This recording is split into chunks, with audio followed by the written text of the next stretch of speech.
Well, good morning everyone. So in 2022, I was invited to go to Cape York Peninsula with the Black Knight off-road crew. And it was an amazing experience. The guys there were the utmost professional. They did the most flawless journey from a driving and logistic point of view. It was amazing, but it was a daunting experience as a creator because I'd never done something like that before. So the reason for this video is to share with you, I guess, the journey that I went on and what I learned as a videographer. I was the only videographer on the journey and I'd never really done anything like this before. So a lot of the stuff I had done was more branding and short format. So to expand it out to this was definitely like jumping in the deep end. But I think over time, I think the results are excellent. You can definitely see our growth from the first episode to the last episode. And the guys were excellent to work with, but we also had our differences in some ways. So I think sometimes that shows off on camera.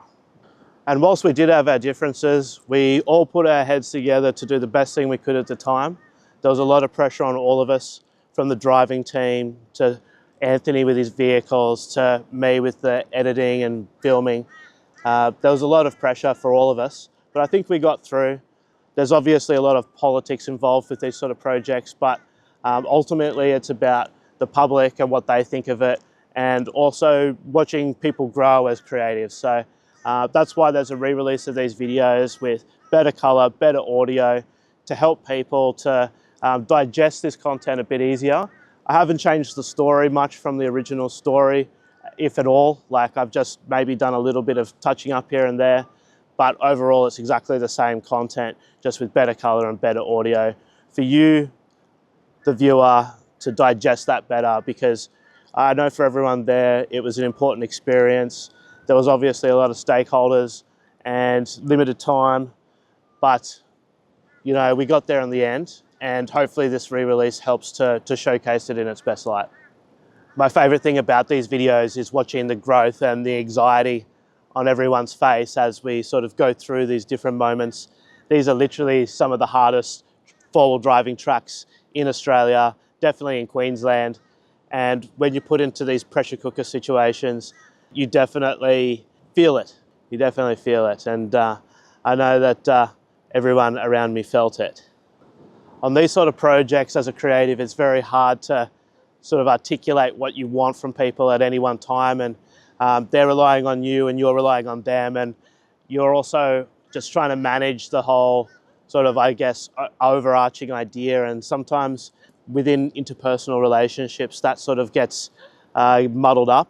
And for me, it's always about the project. I guess I'm a bit autistic and a bit aspergus when it comes to people, but I'm totally dedicated to the project. And I think that shows in the work that's done. We definitely didn't shy away from doing any of the hard stuff. We learned a lot of new skills, like building the maps for the videos that I'd never really done before. I'd incorporated some of the techniques I'd learned from my own personal filming, doing my own vlogs and stuff, but then to put it into an actual story and to get as much content out as we did. There was over 4 terabytes of content, and to mix that down into each episode, there was sometimes up to 700 to 800 clips per episode. So, and mixing that with the different audio, I think we used 60 different audio tracks. So the scale of the work was definitely unknown to me when we got into it. And as it reared its ugly dragon head, some of that extra work became, I guess, some of the political issue involved with the project. But at the end of the day, I don't think the project suffered. I think maybe just some of the egos. I think of the saying, when you want to make an omelette, you got to crack some eggs. And I think this project definitely speaks to that. I don't think you can do what we did, travel the sort of distances we did and do the sort of things that we did do in such a short time and keep absolutely everyone happy all the time. There's definitely an understanding that we're going to be uncomfortable, but I guess it's about managing that as a creative and as a team leader and as just part of a team. That was really foreign to me. I'd previously very much rebelled against, you know, the Boy Scout Army mentality based on my family background. That's just definitely something that I've always sort of shunned away from. So to be thrust into that sort of situation again was confronting for me. And that was probably the biggest thing that I had to deal with, is that learning to be part of a team and doing what other people wanted me to do. Obviously, I was there to do my work, and my work, they weren't going to help me with my work later on. But, you know, I mean, when you're in those sort of situations of life and death, sometimes you do just need to be part of a team. And anyone who knows me knows that I'm not really a team player. I'm definitely an individual. And when someone I don't know wants to tell me to be part of their team without really justifying why, I guess it took me a little while to understand that.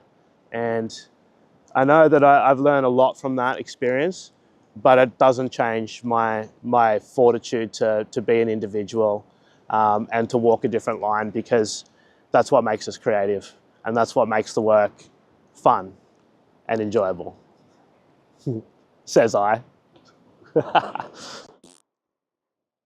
The other thing I need to talk about is that once you go to the Cape York Peninsula, you're intrinsically bonded to that place, and to do it in the way that we did it, I did it with all the cameras, and to visually sort of see it from so many different angles and positions and viewpoints, it really, it gave me a real bond to the place, and I think about it constantly, and I definitely want to go back there.